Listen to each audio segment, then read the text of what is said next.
قصه خاک از جنت آوردن یک کودک. معلم اینچو میگیرد از طلبگان و بعدا اینچو همه را سنجیده مخقول میشود و بهاگذاری میکند.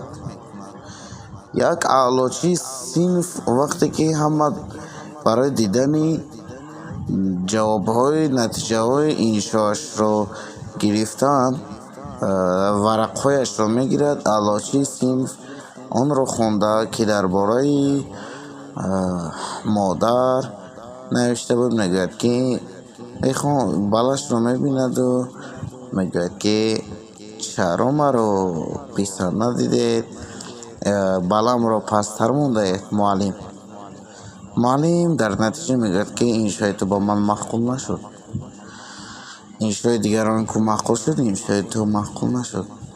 چرا مخقول نمیشود؟ یکون خطایی دارد؟ نه، خطایی ندارد.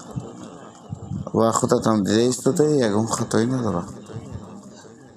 بعدا آن افسرده میشود و در جایش میشیند. معلم میگوید که بگذار همین خیل باشد، تو اگر به من همان جنتی رو که میگویی خاکش رو بیاری، خاک همان جنت رو من برای تو بهای اعلا میگذارم. پسرک هم راضی میشود. پگاهی در همیانش خاک پر کرده میآورد و معلمش میگوید تو احمق هستی، تو چی کار میکنی؟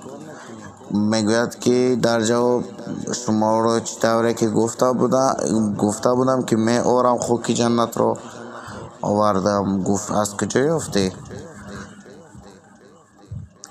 پسرک که علاخون بود در نتیجه گفت معلم شما می گفتید که جنت در زیر پای مادران است. من مادرم را یک دو قدم در یک جای معین گرداندم در بالای خاک و از تگ پای مادرم خاک را گرفته آوردم، یعنی خاک جنت را.